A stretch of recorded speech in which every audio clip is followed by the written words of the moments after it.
Saudações, queridos e queridas! Está no ar mais um Hinamaru Seleção Japonesa, o programa que informa tudo sobre a JFA para vocês. Aqui você ouvinte ficar por dentro de tudo o que rola no mundo da seleção japonesa. É, galera, Hinamaru Seleção voltando aí após uma pequena pausa, né? Com notícias mais ou menos boas. Tem gente que vai achar bom, tem gente que vai achar ruim, mas enfim. Como sempre, você será a companhia de Elias Falas, o Barburinho, alegria apresentação e comentários dele. O mito, o senhor Spock brasileiro, Mr. Thiago Henrique Cruz. Bom, Thiagão, tudo bem com você? Uma JFA longa e próspera pra nós ou tamo na bosta, rapaz? Salve, salve, Elias. Bom dia, boa tarde, bom dia pra toda a galera. Primeira observação do dia é que já estamos a 96 programas, né, com esse, ouvindo essa berreira do Elias. O programa eu vou acabar ficando um dia surdo por causa disso. Isso é frescura tua, e vindo a longa e próstata sempre, né? A próstata sempre tem que estar boa, nós estamos fodidos. E, bem, ainda que esse mês de outubro foi até razoavelmente, né, bem para a seleção japonesa, ainda assim há um risco real do Japão passar perrengues nesse finalzinho, né, nessa segunda parte, digamos assim, dessas eliminatórias para a Copa de 2018. A vida não tá fácil do torcedor japonês e vai continuar assim até o fim, Elias. Desgraceira, né? Desgraceira. O Rally Rodite que é... desgraceira, velho. O Rally Rodite que é o Zaccheroni do leste europeu, né? Assim, É bem isso. Galera, só para o pessoal ter uma ideia aqui, já tá quase no fim do primeiro turno das eliminatórias, né? Já foram disputados aí, exatamente, foram disputados 3 jogos, falta um, né, que é contra a Arábia Saudita, isso em novembro, que daí fecha o primeiro turno, e aí ano que vem começam as eliminatórias da segunda parte, né, do jogo de retorno, então tá complicado. Vamos começar pelo jogo do Iraque, depois a gente discute sobre classificação, grupos e por aí vai. No dia 6 de outubro, o Japão enfrentou em casa, né, na seleção do Iraque, passou um perrengue, passou um suadouro. Japão mais uma vez deixando a desejar, né, jogando abaixo do esperado, até abriu o placar com o gol do Haraguchi, né. Aí, olha só, isso aqui eu achei um absurdo, né, num lance pra lá de idiota, o primo do Thiagão, né, o Abdul Amir, olha o nome, né, o nome predestinado. Que nome. A partida. Que nome. Numa cabeçada esdrúxula, o nosso querido Nishikawa acabou aceitando. E depois o Hotaru Yamaguchi, num lance super feliz, né? O Japão lá, Corinthians, né, Thiagão? Sempre. Acréscimos até empatar ou até ganhar o jogo. Exatamente. Quanto vai dar aqui? Até fazer o gol, até ganhar. Exatamente. Né? Numa disputa de escanteio, a bola acabou sobrando pro Yamaguchi, que de uma felicidade extrema, né, Thiagão? Acabou dando um petardo. E o goleirão Mohamed Hamid acabou aceitando o tirombaço, né? Vitória do Japão, 2-1. Falando da escalação, né? Nishikawa, Honda, Morishige, Kashiwagi, Haraguchi, Okazaki, Kyotake, Hasebe, Hiroki Sakai, Gotoku Sakai e Yoshida começaram a partida, né? Entraram no segundo tempo o Kobayashi, o Hotaru Yamaguchi, né? Autor do gol da vitória, e o Asano. O que eu achei um erro, né? O nosso querido Rally Rodite acabou demorando demais para colocar o Asano na partida, porque sinceramente o Okazaki não vem jogando bem na seleção, até no próprio Leicester, né? Apesar daquela partida mítica contra o Chelsea, né? Pela Copa da Liga. É banco, né?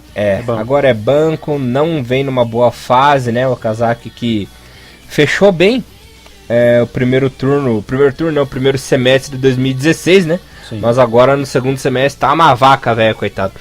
E na seleção não vem demonstrando bom futebol. Tanto é que no jogo contra a Austrália, né, que a gente vai falar daqui a pouco, ele nem jogou, né? Não jogou.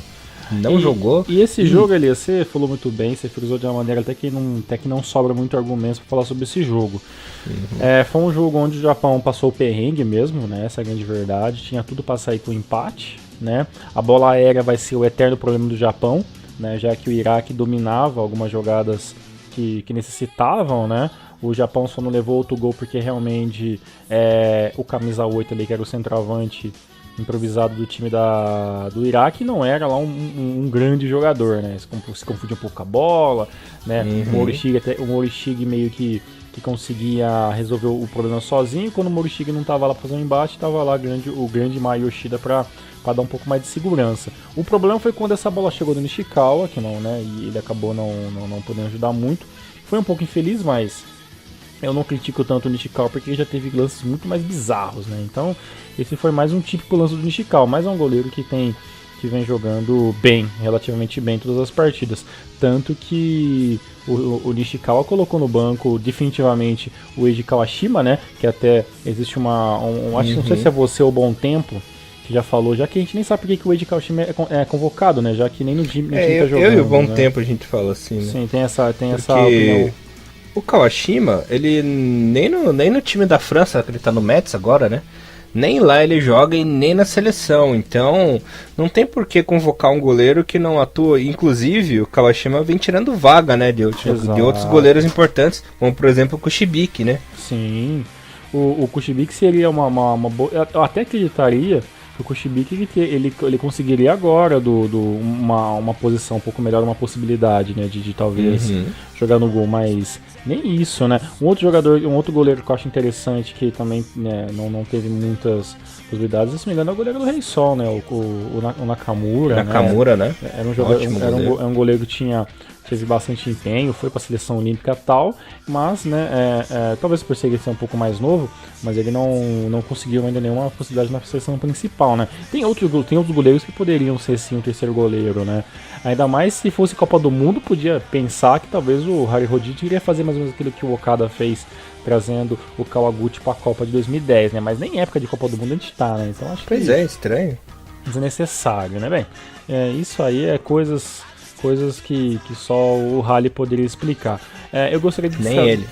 Ou nem ele. Eu queria destacar, claro, sempre a matéria muito completa do Thiago Bom Tempo, né, no blog de futebol do Japão. Todo mundo conhece, torta direita, porque os nossos acompanhantes aqui do Romaru, mas também a matéria muito bem feita pelo Felipe Lobo, do Trivela, né, trivela.com.br, que fez a chamada, né, da matéria para golaço da vitória do Japão nas eliminatórias, parece sair de um Ninguém Leve, né, que é aquele chute que sobra na pequena área ali, e realmente o Yamaguchi que estava muito subindo na seleção, como também torcedor do Cereço Osaka, como todo mundo sabe.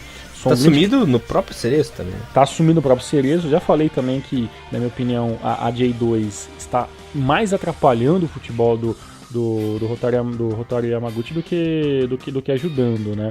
Mas, né, nesse jogo que sobressaiu, foi um dos melhores jogadores do time do Japão, junto com o Kiyotaki, que vem caindo como uma luva nesse ano inteiro de 2016 na seleção japonesa, e até demorou um pouco, né, pro Kiyotaki deslanchar, né? Ele sempre foi aquele jogador o Kiyotaki, que sempre vem sendo aquele jogador que era muito ofuscado pela presença do Shinji Kagawa, né, que é um dos cadeiras cativas da seleção japonesa desde 2011, 2012, e agora sendo colocado de banco em algumas partidas, também dá essa possibilidade de alguns jogadores aparecerem, né, como o Genki Haraguchi, o próprio Kiyotaki, né, e o Yamaguchi também, que junto com o Haraguchi e o Kiyotaki foram um dos 3 melhores nessa partida. Mas a partida num todo foi feia, né, Elias? Não dá pra gente ficar apenas exaltando o Japão, que passou um perrengue na bola aérea, o 1-2 não funcionou muito, a gente deu muito espaço, né? E, por um milagre, esse golzinho saindo, aí dando os 3 pontos que a gente precisava muito nesse momento da competição. Tanto é que vacilou no aéreo de novo, que levou aquele gol de cabeça xoxo, né? Exatamente. Pelo amor de Deus. Exatamente. Nosso querido Nishikawa aceitou. Aquele famoso bracinho T-Rex. Exatamente, né? E o bracinho tá ali dormido, né? O Japão deu sorte nessa partida porque era o Iraque, né? Porque o Iraque é uma nhanha velha, né? Pois Pelo amor de Deus, é um time muito ruinzinho, é uma seleção muito limitada, né? Essa nova geração do Iraque aí não é da altura, não está à altura da seleção que foi campeã, né? Mas na Copa da Ásia lá em 2007. Sim, mas o time tá bem melhor do que o começo do ano, quando a gente jogou na Copa da Ásia, né? Uhum. Então, foi esse ano a Copa da Ásia? Nossa, foi ano passado. Foi ano passado, né? E que o Japão até ganhou, se não me engano, na primeira fase. E assim, você percebe que por mais que o Iraque seja muito longe daquele Iraque de 2007, né? Que tanto você fala até com bastante êxito, é ainda uma seleção que se você bobear, você ainda leva gol deles, né? Então, o Japão não tá tão também assim em cima da carne seca, né, Wilson? O Japão não tá nem na carne seca, tá na carne de soja já, porque tá difícil o negócio. Tá difícil. Mas bem, importante é os 3 pontos, jogando bem, jogando mal, pelo menos isso, né? Agora... O problema é quando jogamos agora fora de casa contra a seleção da Austrália.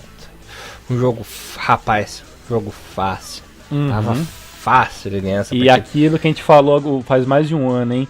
Depois da Copa 2014... O que aconteceu com essa seleção da Austrália, cara? Desapareceu. Rapaz, olha, desmanchou. Essa Austrália sumiu. É uma seleção horrorosa. É um time muito ruim. Fede de ruim. É nojento de ver essa Austrália jogar, rapaz. Tirando o Ryan, que é um excelente goleiro, né? Goleiro, inclusive, de primeira linha do futebol mundial, né? Me arrisco a dizer. Que é um goleiraço mesmo. E tirando o Jednek, né? O Barbinha ali. Sim, o agora, resto... olha, aquele Spiranovic, cara. Spiranovic. Aquele Luongo, cara. Meu Deus, cara. Quem são esses caras, velho? O que aconteceu com a seleção da Austrália, pelo amor de Deus? Jurite é ruim cara. Também. Tem aquele McGowan. Nossa, cara. O Haraguchi, cara, deitou e rolou em cima desse cara, velho. Assim, muito bom que o Japão jogou melhor do que a Austrália em alguns momentos, mas cara, eu tinha um medo de jogar. Todo mundo fala assim que não, que o maior inimigo do Japão nas eliminatórias é a Coreia do Sul, que o jogo contra a Coreia do Sul é outro ambiente. Mas particularmente na minha opinião de merda, Thiago, eu sempre fico com o cu na mão quando eu era jogar Japão e Austrália, cara, sempre. Porque realmente o time que tinha a Austrália, sei lá, de 2004 pra frente, cara, aquela geração, sabe, de Bresciano, né, de Carroll, sabe, era realmente inacreditável a qualidade que você tinha em diversos setores do campo. É realmente... Cara, eu não sei, parece que... Como que eu posso dizer? Qual que era aquele desenho animado? Era no Space Jam, né? Que iam lá os ETzinhos e absorviam o talento dos jogadores, né? Parece que pegaram uma bola de futebol lá na Austrália e fizeram isso com os jogadores da seleção, cara, porque não é possível. Tanto é que ano passado o time estava melhorzinho, né? A seleção que acabou sendo campeã da Copa da Ásia e tal. Mas depois da Copa da Ásia, a seleção desandou de um jeito, cara, que tá uma tiriça, velho. E o pior de tudo, né? Apesar dessa seleção ruim, desse futebol horrível, ainda é líder do grupo, né, cara? Isso que me preocupa. O Japão não tá lá essas coisas também, né? Como a gente percebeu. Mas a Austrália, cara, meu Deus do céu. Cara, tá deprimente. Pra quem viu aquela Austrália de 2006, 2007, aquela Austrália que esteve em ascensão nas primeiras eliminatórias asiáticas, né, e tal, é triste, cara. Pois é, cara, e um dos jogadores dessa nova geração, nessa nova, em aspas, geração, que eu até esperava um pouco mais, não vem jogando tão bem, né, cara? O Cruz, né, entrou no segundo tempo, mas, sabe, chegou a ser camisa 10, não sei se hoje ele é uma camisa 10 do time, mas chegou a ser camisa 10, né, até em Portugal 2015, jogou na final, né, e sabe, e eu não sei, cara, eu não gosto desse Luongo, sabe, tem uma grande parte da torcida australiana que diz que ele é um bom jogador, que ele é o futuro da seleção, eu não gosto. Nossa, coitado da Austrália. Mas, sabe, eu não sei, sabe, acho que o nego tá parecendo o torcedor de time de bairro, sabe, tá achando que tem o Rodriguinho no Corinthians, que tem o novo Pirlo, sabe, uma coisa mais ou menos assim, sabe, então é complicado. É nítido que a Austrália decaiu muito, e ainda essa Austrália decaída ainda suou muito pra jogar contra uma Coreia do Sul, que também tá uma nhaca há anos também, né, e bem, e a gente não pode falar nada também, porque a gente nem chegou na final da Copa da Ásia, né? Mas assim como meio de comunicação de trazer sempre os resultados e as apurações, eu e a Elisa aqui do Zona Maru, a gente sempre falou que existe um futebol na Ásia que não se limita apenas ao Japão, né? E nesse momento não tá se limitando a ninguém, né, cara? Porque se peneirar todos os times aí, acho que não dá 2 seleções inteiras. Não dá meia seleção, né? Se fosse fazer aqueles acatados do mundo, sabe? Que nem tinha no Winning Eleven. Resto do mundo. Resto do mundo, sabe? Eu tinha o Winning Eleven, se não me engano, o Winning Eleven 7, 8, não sei, que você podia montar uma seleção separando por áreas, só jogadores da América, só jogadores da Europa, só jogadores da Ásia, sabe? Se fosse fazer uma seleção daí, cara, ia ser difícil montar uma seleção inteira, porque falta muito não de material humano, porque na Ásia tem muitos jogadores bons hoje em dia, mas a questão de diferencial mesmo, os times, se você vê que são quase todos muito quadrados, os resultados são bem aí, né? Sempre tem um empate 1-1, sempre tem um jogo tem Coreia do Sul perdendo de 1-0 pro Irã, sabe? Tem Catar ganhando de 1-0 da Síria, sabe? Dificilmente você tem um expoente, assim, de uma goleada. Não sei quando alguém tá jogando contra a Tailândia, que sempre vai ser goleada mesmo, né? Mas fora isso, nessa parte final das eliminatórias, os jogos são sempre muito parelhos, entre 2-1, 1-1, porque os jogadores, os times da Ásia hoje jogam aquele tal futebol compacto que muitos amam e muitos odeiam, Elias. Exatamente, né? E o Sr. Halilhodžić tem que dar mais chance pro nosso querido Asano, que mais uma vez ele entrou tarde e rendeu, né? Fez uma boa partida, apesar de ter entrado no fim. Pois é, e apesar que esse jogo, o Japão jogou com, em aspas, a seleção principal, né? Já que você citou a seleção que entrou contra o time do Iraque, né? Ah, é verdade. Com jogadores B. Nesse jogo, o Japão jogou com digamos, o Best Eleven dele, né? Com Nishikawa, Yoshida, Morishige, Gotoku, Sakai e Makino. O Makino improvisado como lateral esquerdo, não me pergunte por quê, apesar que o Makino joga realmente de ponto esquerdo, não é uma coisa muito maluca, mas eu não entendi muito bem disso. O Hasebe e o Yamaguchi ali como nossos volantes, e aquele famoso quadrado mágico, que de mágico falta muita coisa, Kobayashi, Kagawa, Haraguchi e Honda na frente, com o centroavante Honda voltando a ser o atacante da seleção japonesa. Por que, Deus? Por que, se nós temos Asano hoje? O famoso desespero, mas não precisa de desespero, porque nós temos o Asano, né? Exato, temos jogadores, né? Hoje nós temos bons jogadores que jogam na frente e que estão rendendo alguma coisa, né, cara? E sabe o que é engraçado? Eu vou te fazer uma pergunta pra você antes de você falar mais do resultado do jogo. Levou o jogador do Marinos pra quê, Halilhodžić? Pra atrapalhar, né? Tirou o Manabuzinho do seu jogo importantíssimo ali contra o Marinos, só pra foder o Marinos, né? E o Marinos não foi pra final, né? Por causa disso, né? Exatamente, foi o Gama passar vergonha. Mas, olha aí, né? Podia ter dado no Marinos, né? Que tava merecendo mais do que o, em aspas, fora de campo. Isso a gente vai deixar pra falar sobre o Ronaldo sobre o time japonês. Mas o Halilhodžić fudeu o time do Marinos com essa convocação sem pé nem cabeça, né? E tem um detalhe muito interessante, Elias, muito interessante, né? Lembra que você perguntou, acho que foi você que perguntou pra mim, a gente estava conversando em off, por que levaram o Maruyama, né? Pra seleção. Levaram pra ele colocar ele de ponta esquerda no lugar do Haraguchi. Vai entender. Ok, né? Ok. E o Maquinho de ponta esquerda. Ok, tá bom. Levar, duas coisas inúteis, né? Manabu Saito, Maruyama, né? Achei inútil pra caramba. O Maruyama entrou aos 92 minutos, ele não entrou pra fazer nada. Deixava o Haraguchi ali. Eu acho que só tirou o Haraguchi porque realmente ele tava morto em campo, assim. Né? Levar o Ueda também, achei, mano. Nem utilizou, né? Triste. Nem o Nagaki, né? Nagaki também não jogou.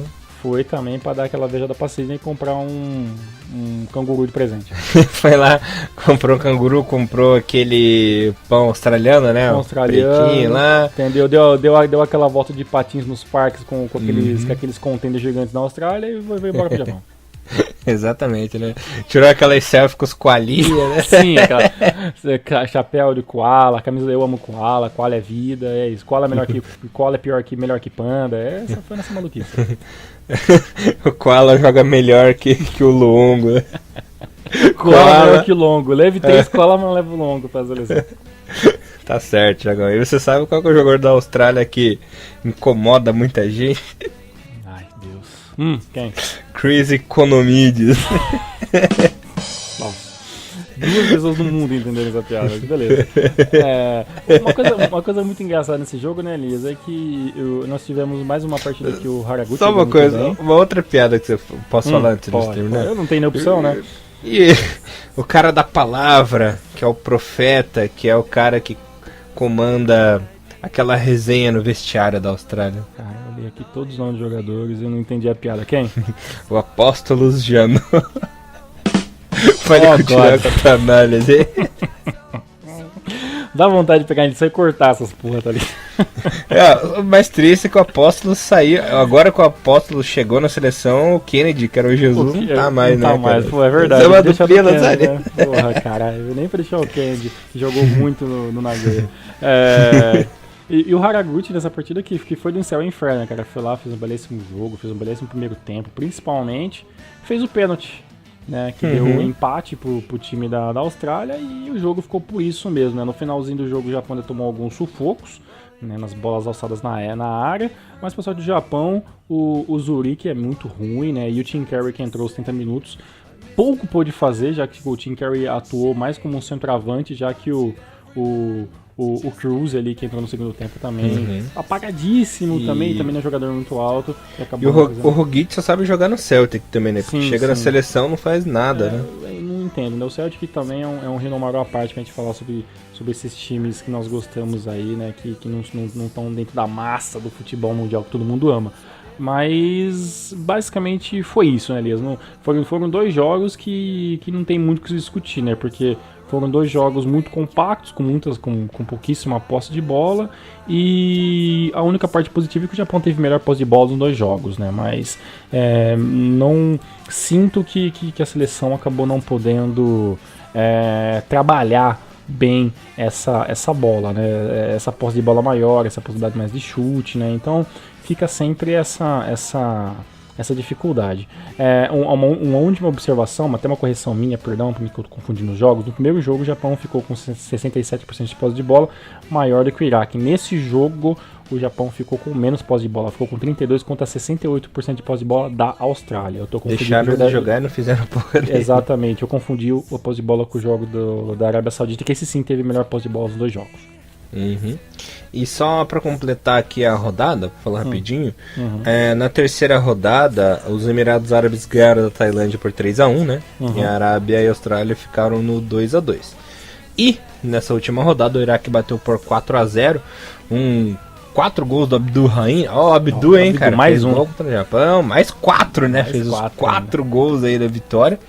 E a Arábia Saudita botou os Emirados Árabes no bolso, né? Bateu por 3-0, lembrando que a Arábia é o próximo adversário do Japão no dia 15 de novembro, né, Tiagão? Exato. Só passando aqui a classificação rapidinho do grupo, aí você já fala da Arábia, né? Você que tem aí novidades sobre a Arábia Saudita, que não é um adversário fácil a ser batido. A Arábia, inclusive, é a líder da chave, né, do grupo B com 10 pontinhos, seguido da Austrália com 8, lembrando que essas equipes estariam automaticamente classificadas para o Mundial, né, para a Copa do Mundo. Em terceiro está o Japão com 7. Se o terceiro colocado do grupo B enfrenta o terceiro do A num playoff e depois enfrenta o vencedor dos playoffs da CONCACAF. E nesse momento estaria dando Coreia do Sul contra o Japão. Rapaz, já penso. Foi você que falou um bagulho desse, não foi? Fui eu que falei. Imagina se dá Japão e Coreia do Sul na terceira colocação. Bate na madeira, pelo amor de Deus. Pior que o Ryu, que é em Colum, né? Lá no Street Fighter Video. Né? Exatamente, cara. Nossa, vai dar. Se for isso aí, não pode ser. Não pode ser, pelo amor de Deus. Complicado. Sim, demais. Bom, Tiagão, o que você tem pra me dizer da Arábia Saudita, que você diz que tá cagado de medo aí dos árabes, rapaz? Bem, galera, pra avisar o pessoal, agora a página da AFC, né, da Asia Federation, lá tem um canal do YouTube, né, que é o AFC Hub. Então a maioria dos jogos, tanto das eliminatórias como tudo aquilo que envolve as seleções asiáticas, tem stream agora disso. Nós reclamamos durante muitos anos que não tinha canal disso, que era muito difícil. Então, se o jogo não tá passando em nenhum lugar, com certeza vai lá no YouTube, lá coloca D, né, TTHE, AFC Hub, HUB, tudo junto ali, e você vai achar o canal oficial, né, da Liga Asiática, da Federação Asiática de Futebol, e lá eles fazem as streams. Claro que essas streams não tem narração, né, mas na melhor das hipóteses é melhor do que você não ver o jogo. E eu aproveitei e revi os jogos da Arábia Saudita. Os jogos não estão mais online, né, ficaram por alguns dias depois da stream, e ficou seus melhores momentos agora. E eu revi os 2 jogos da Arábia Saudita, mesmo o empate contra a Austrália, né, que foi um jogo mais ou menos, né, os jogadores da Arábia Saudita gostam muito de usar bolas lançadas para a área, e como os australianos são um time um pouco mais alto, e levar gol, e se a Austrália começar a levar gol de cabeça, realmente fica tudo errado. Então nesse jogo, foi um jogo um pouco mais parelho, né, o time da Arábia Saudita ainda conseguiu abrir o jogo fazendo um gol aos 5 minutos, né, e levou um empate no finalzinho do primeiro tempo. Né, aí se enrolou isso durante o jogo inteiro.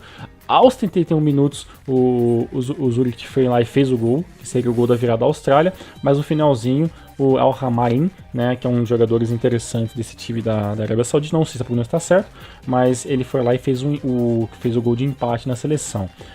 Esse jogo na Austrália eu achei muito interessante por causa que em nenhum momento, apesar da Austrália ser um time muito alto, o time da Arábia Saudita já mostrou muito o seu esquema de jogo, Elias. Ele joga num 4-2-3-1, né? E os volantes, o camisa 8, que é o batedor de falta do time, e o camisa 7, que fez um dos lances mais bonitos no próximo jogo, eles são jogadores que sabem bater muito bem com as duas pernas. Ou seja, eles lançam a bola de qualquer lado do campo. E para o Japão, que tem uma estatura um pouco menor, isso é um grande problema. Por que eu falei isso? Porque o jogo contra os Emirados Árabes, que foi um massacre da Arábia Saudita, apesar que os gols saíram apenas no segundo tempo, o primeiro gol foi o seguinte: o camisa 7, do meio de campo, cruzou para a área, do meio de campo, jogou a bola para a área, o camisa 19 foi lá, o camisa 18, perdão, dominou a bola e bateu de primeira fazendo gol. De primeira, matando o goleiro, a bola jogando certinho, fora de impedimento, os caras sabem se posicionar muito bem na linha de impedimento da Arábia Saudita, e fez o primeiro gol. No segundo gol, o camisa 19 que entrou no lugar do atacante principal, que era o camisa 15, teve um toque de bola aí do time dos Emirados Árabes, que, sabe, é um futebolzinho muito feio, né, e ganhou do Japão. Eu e o Elias estava até comentando sobre isso em off antes de começar o programa. O time dos Emirados Árabes tentou fazer um 2 dentro da área, acabou ele recebendo... acabou falhando nesse 1-2. O camisa 19 pegou essa bola na intermediária, na defesa do seu próprio time, correu o campo inteiro livre de marcação. O time do time dos Emirados Árabes não tinha marcação nenhuma, porque o time foi tudo pro ataque e não ficou ninguém na defesa, ficou apenas os dois centrais mesmo. O cara correu o campo inteiro, teve a possibilidade de tocar para o outro jogador para fazer o lançamento para a área e fazer o gol, que estaria basicamente matando o jogo, já que já estava 1-0 e 79. 5 minutos depois de ter feito o primeiro gol. E no final do jogo, uma falta, e o camisa 8, que é um dos volantes ali, foi lá e bateu a falta de uma maneira muito fácil, simples, matando o goleiro dos Emirados Árabes. Pelo que entendi, a barreira meio que ofuscou um pouco a visão do goleiro, mas também o goleiro quis colocar uma fila de 5 jogadores na barreira, sendo que era uma falta praticamente na boca da pequena área. E matou 3-0 o time dos Emirados Árabes. Ou seja, pro dia 15 de novembro, é isso a data do jogo contra o Japão, né? É isso, Elias? 15 de novembro? Tá confirmando aqui. Isso. No dia. Isso, correto. Que hora que vai ser o jogo, Elias? Você sabe informar pra gente? Sem horário ainda. Sem horário ainda? Mas provavelmente, como é o jogo em Saitama, provavelmente será naquele horário de sempre, entre 7 e 9 horas da manhã. 9 horas da manhã. E lembrando que a gente está no horário de verão, né? Então tem uma variaçãozinha no nosso horário aí. A parte boa para esse jogo contra a Arábia Saudita é que não vai jogar em casa. O grande problema é que os caras têm jogadores que sabem lançar bola de longa distância. Eles não tem nenhum cabeceador, mas tem jogador que tem uma finalização muito bem, que é o camisa 18 e o camisa 19, e eles têm um batedor de falta. Ou seja, é um time muito forte, muito coeso. A gente chegou falando alguns renômagos atrás sobre a seleção japonesa, que a Arábia Saudita viria assim realmente com sangue nos olhos. E basicamente é um time que obviamente vai estar despontando como um dos times, uma das grandes surpresas de 2016 nessa parte final das eliminatórias.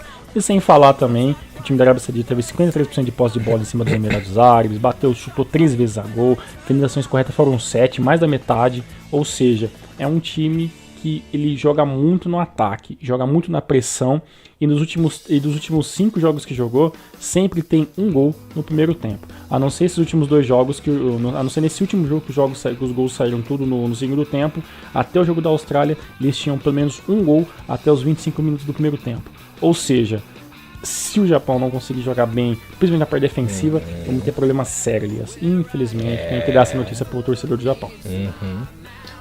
É uma situação que tem que se preocupar, né? Nós já frisamos aqui no programa que se o Japão der bobeira fica de fora da Copa do Mundo. O Halilhodžić, ele não tá conseguindo segurar o elenco, né, 100%, não tá conseguindo extrair o talento dos jogadores. Então tá complicado o negócio pro Japão, ó. Se não abrir o olho, rapaz, é capaz de rodar. Pode ser que ainda consiga uma vaga na repescagem e, na pior das hipóteses, ficar de fora total da Copa, né? O que seria aí frustrante, porque o Japão é a melhor seleção, é o time mais forte, seria um absurdo ficar de fora, ainda mais porque a Austrália é ruim demais. A Arábia Saudita merece estar ali em cima, porque realmente evoluiu, né? O choque de ter ficado fora de 2 Copas seguidas parece que deu certo, né? O time se despertou, acordou e tá bem agora. Agora ficar atrás da Austrália é um absurdo, porque esse time é ruim demais, velho. Pois é, e terrível. A gente não pode falar que tá jogando pelo empate, né? O Japão tem que jogar pra vencer esse jogo, pra fazer os 3 pontos aí a 10 pontos, né? Porque a Austrália tem tudo também para vencer o seu próximo confronto, né? Porque realmente, mesmo que pegue a Iraque ou Tailândia, né? Então são times também com uma qualidade muito abaixo também. Então o Japão tem que jogar para vencer, né? Porque para poder voltar a jogar o ano que vem no segundo turno, retorno final ali, pelo menos com uma, digamos que, com uma moral um pouco maior. Porque se perder contra os Emirados Árabes e ter que depender de vencer todos os jogos no próximo ano, talvez a coisa complique um pouco mais pra gente. E sabe o que é o pior? Pra você ver como a situação no Japão tá foda. Desculpa usar esse termo. Mas a imprensa japonesa nunca ligou pra esse negócio. Ah, tá jogando mal, mas vai melhorar. Tá jogando mal, mas mais pra frente melhora, não sei o que. Pro pessoal ter uma ideia, estão criticando demais o trabalho do Halilhodžić. Então, realmente com uma visão um pouco mais realista, não digo pessimista, mas realista da situação, que tá ficando feia a coisa, né? Então, pros japoneses falarem alguma coisa, a imprensa japonesa falar uma coisa, então quer dizer que tá encrespou a parada, né, Thiagão? Porque a imprensa japonesa sempre relevou, sempre foi otimista, não, vai melhorar, tá ruim, mas é só uma fase, não esquece, sempre tentando incentivar, né? Agora estão metendo pau no Halilhodžić lá no Japão. Exato, porque também, olha a visão da situação, até 98 foi um sufoco pra passar pra Copa do Mundo.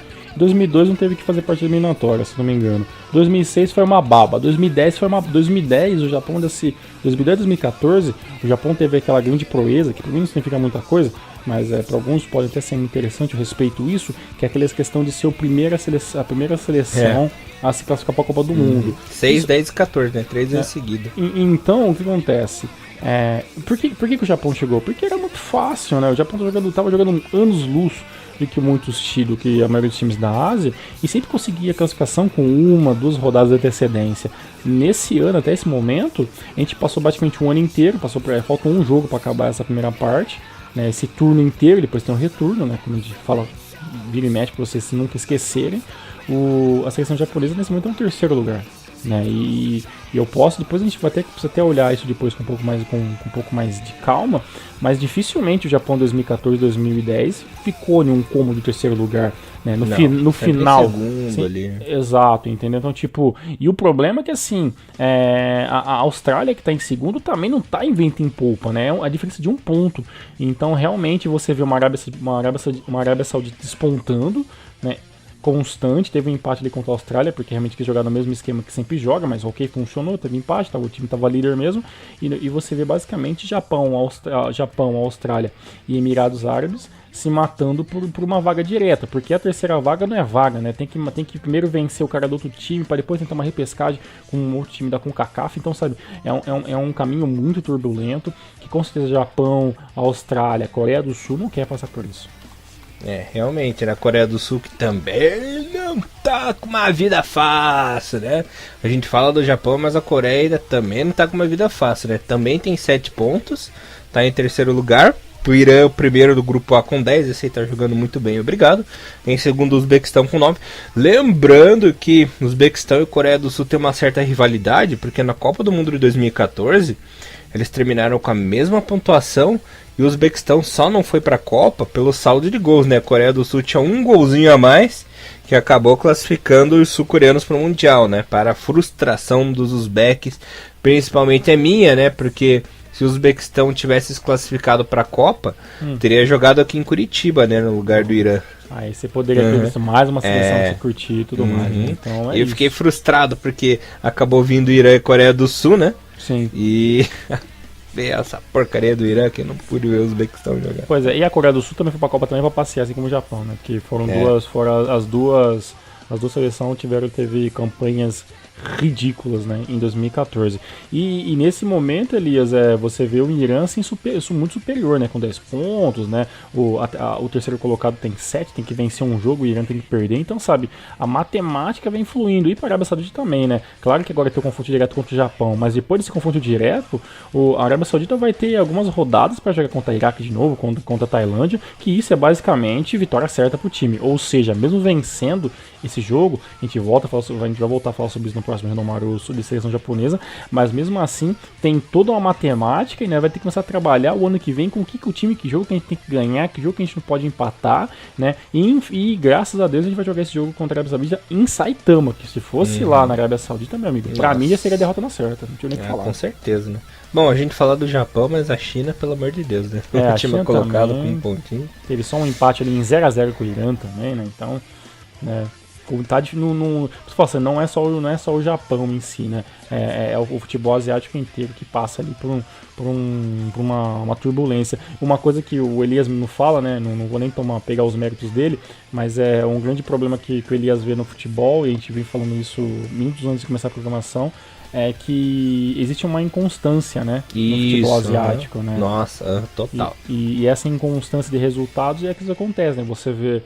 Você vê uma seleção jogando muito bem um jogo, um mês, 2 meses, aí depois você vê que ela tem uma oscilação e acaba perdendo 2, 3 vitórias seguidas, perdendo vitórias seguidas, empatando dentro de casa ou até mesmo perdendo, né? Que nem não foi o caso da Coreia do Sul, que eu não sei se jogou esse jogo em casa, eu acho que jogou fora, mas a China, por exemplo, sempre foi um time muito forte dentro de casa e tem aí numa sexta posição com apenas 1 ponto, né? Então, difícil. A Coreia perdeu fora de casa pro Irã, essa rodada.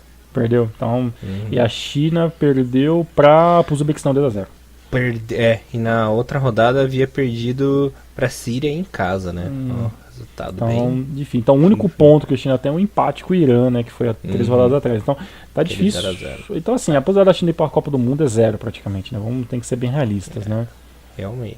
Né? Então, aguardemos. Veremos. Tiagão, mais alguma coisinha que você queira falar aí?